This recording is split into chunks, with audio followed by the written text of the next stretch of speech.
Buenas tardes, mi nombre es Jennifer Montalvo. En este video explicaré cuáles son los requisitos mínimos y la información necesaria para realizar correctamente el timbrado del CFDI versión 4.0, complemento de nómina versión 1.2. También veremos la importancia de este comprobante fiscal, los datos que debe de contener para ser válido, el uso de los catálogos, la clave del SAT y el proceso de validación. El objetivo es comprender cómo emitir correctamente un CFDI de nómina y por qué representa una obligación fiscal para todos los patrones de México. Primero empecemos. ¿Qué es el CFDI de nóminas y por qué es importante? El CFDI o comprobante fiscal digital por Internet es un documento electrónico autorizado por el Servicio de la Administración Tributaria, el SAT. Cuando hablamos del CFDI de nómina, nos referimos al comprobante fiscal que los patrones entregan a sus trabajadores para acreditar el pago de salarios, prestaciones, bonos, aguinaldos, horas extras, vacaciones, finiquitos y cualquier otra percepción derivada de una relación laboral. Este documento tiene varias funciones importantes. La primera es comprobar legalmente el pago realizado al trabajador. La segunda es permitir al patrón deducir fiscalmente los pagos por salarios. También sirve para demostrar el cumplimiento de las obligaciones fiscales y laborales. Además, el CFDI permite al trabajador consultar sus ingresos, realizar su declaración anual y comprobar su historia laboral.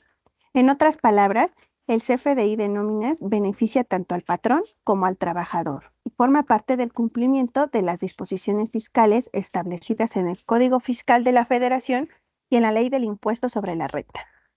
Para explicar más a detalle, vamos a utilizar el ejercicio práctico de la actividad número 8, donde ya teníamos dos trabajadores con su respectivo recibo solamente de manera teórica.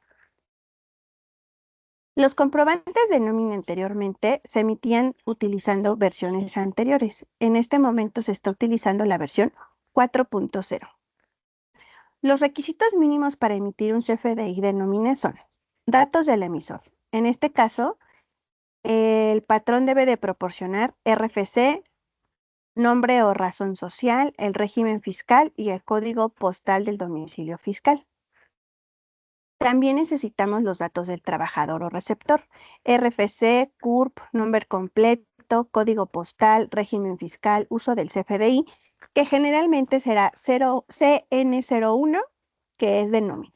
También es importante registrar correctamente el número de seguridad social, la fecha del ingreso, la antigüedad, el tipo de contrato, el tipo de jornada, el riesgo del puesto, el departamento, el puesto, el tipo de salario, la periodicidad de pago y la clave de entidad federativa.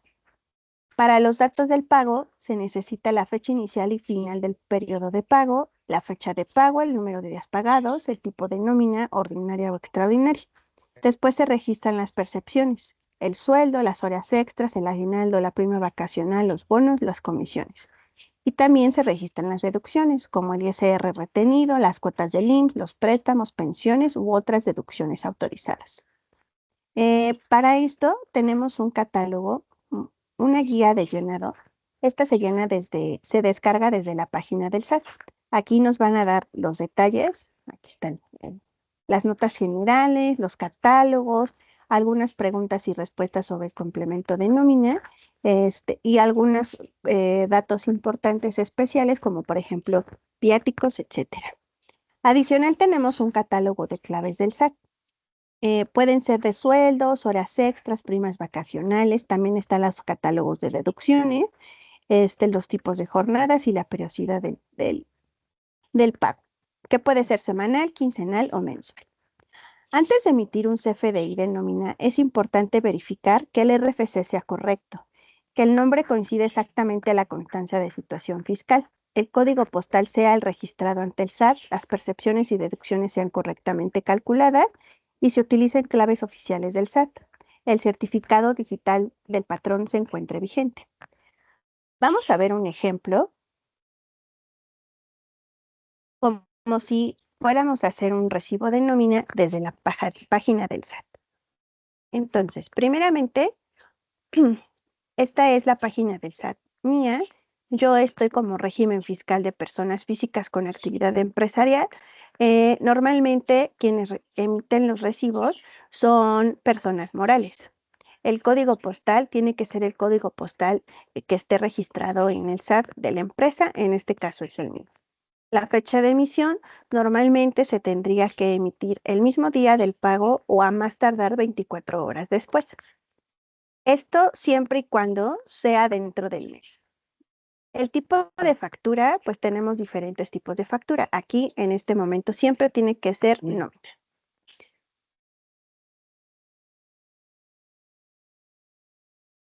Esperemos que se actualice la página. El método de pago siempre nos va a arrojar que sea pago en una sola exhibición, porque normalmente los recibos de nómina se emiten una vez que ya se dispersó la nómina como tal y entonces al trabajador ya le llegó el dinero a su cuenta bancaria.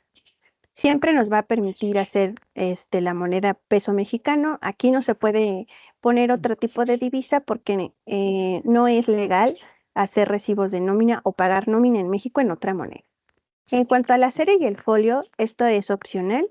Yo le voy a poner que es mi recibo del 2026 y el folio pues es el 1 porque nunca he emitido realmente un recibo de nómina. En condiciones de pago no es necesario poner nada. En esta parte, como no tenemos el RFC del empleado, aquí me va a arrojar que es al cliente, al público en general. Sin embargo, yo le voy a poner los datos que tenemos en nuestro ejercicio. Entonces, el trabajador se llama Juan Pérez Jiménez. Mm.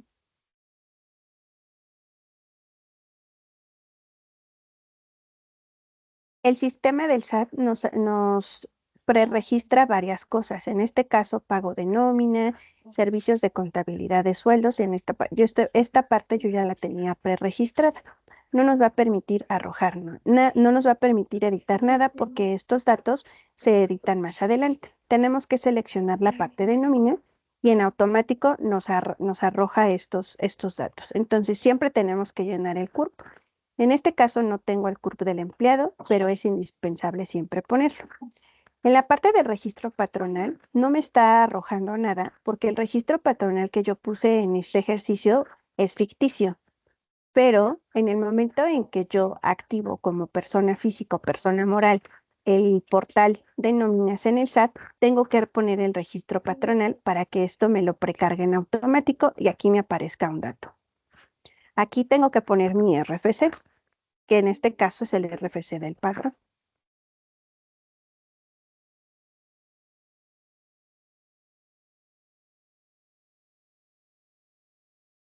Aquí tengo que poner nuevamente el CURP.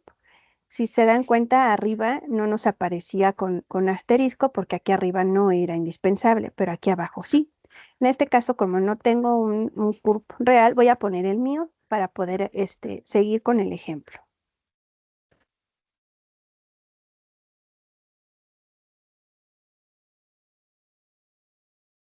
Aquí es indispensable poner el número de seguridad social. Este número de seguridad social que yo puse en el ejercicio 8 también es ficticio.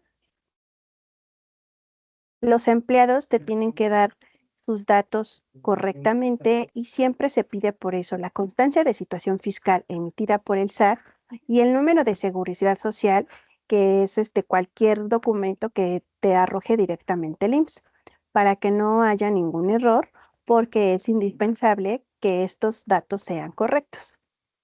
El tipo de contrato, bueno, pues tenemos diferentes tipos. Por tiempo indeterminado, por obra determinada, por tiempo determinado, por temporada, sujeto a prueba, con capacitación inicial, contratación por pago de hora laborada, por comisión laboral, modalidades de contratación de no existe relación de trabajo, jubilación, pensión, retiro u otro contrato. En este momento yo voy a poner por tiempo indeterminado. En automático, si se dieron cuenta, me arrojó un error en el registro patronal. Yo le voy a poner este dato que tengo aquí para que nos permita avanzar.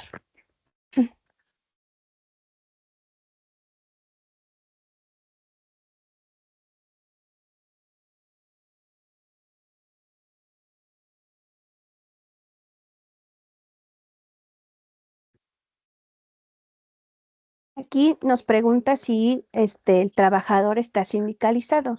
En este caso yo le voy a poner que no.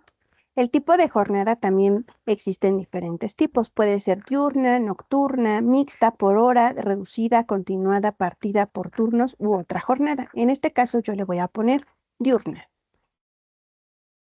El tipo de régimen, esto es importante saber cómo está contratado el empleado.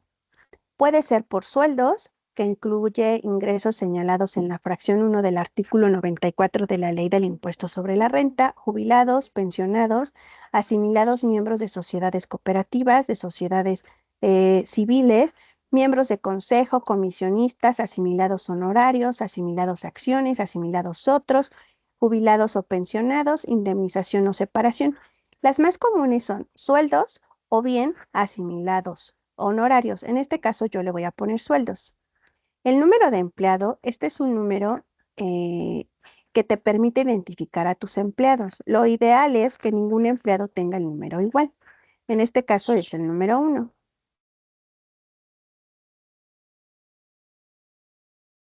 El departamento, bueno, aquí también es opcional. Sin embargo, lo ideal es que se ponga la mayor información posible.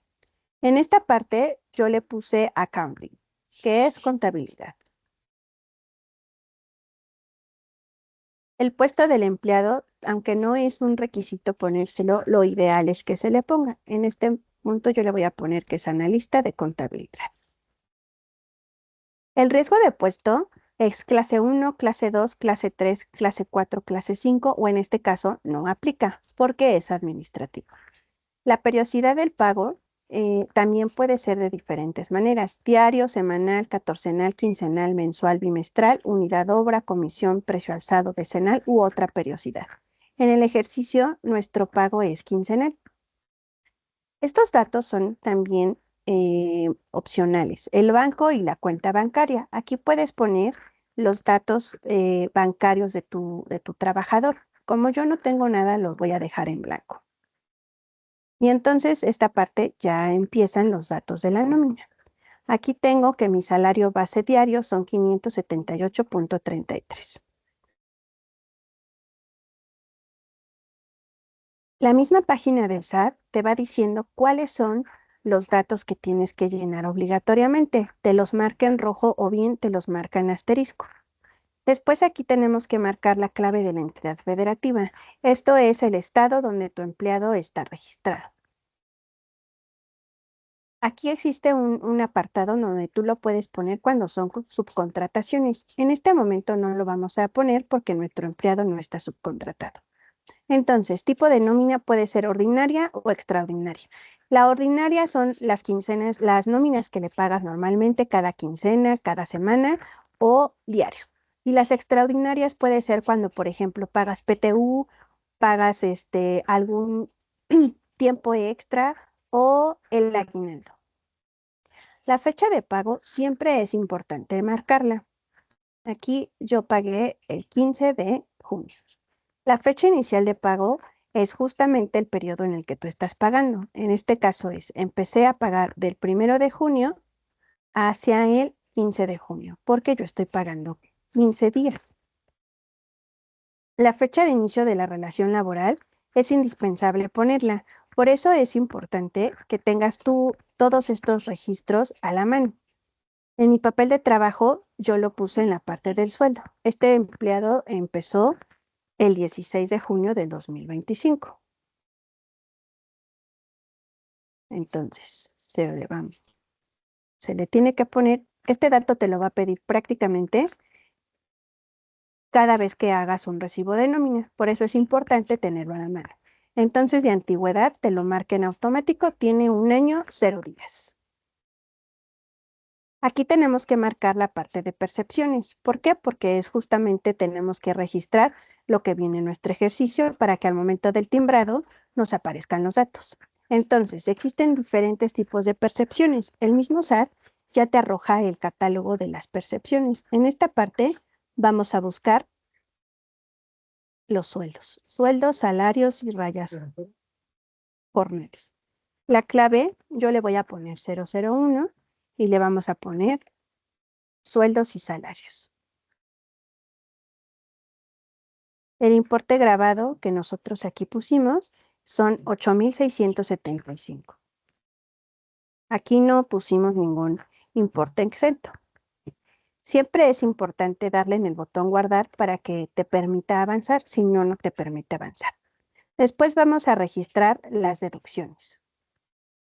De igual forma, el propio SAT te arrastra todo el catálogo de posibles deducciones que tienes. En esta parte vamos a buscar el ISR, que es el impuesto sobre la renta, y la clave que nosotros le vamos a poner es la 101 y de concepto le vamos a poner ISR.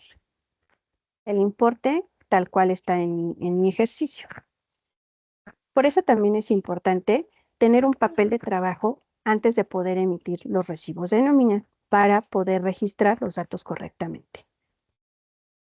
Necesitamos agregar otra deducción porque aquí tenemos la deducción del Seguro Social. Entonces le damos clic en agregar y nuevamente lo vamos a buscar.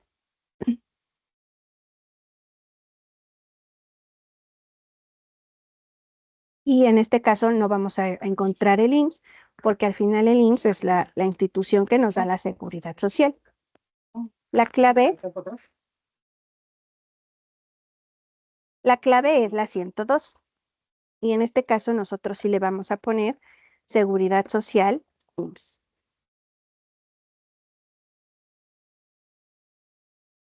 El importe le vamos a poner los 108,75.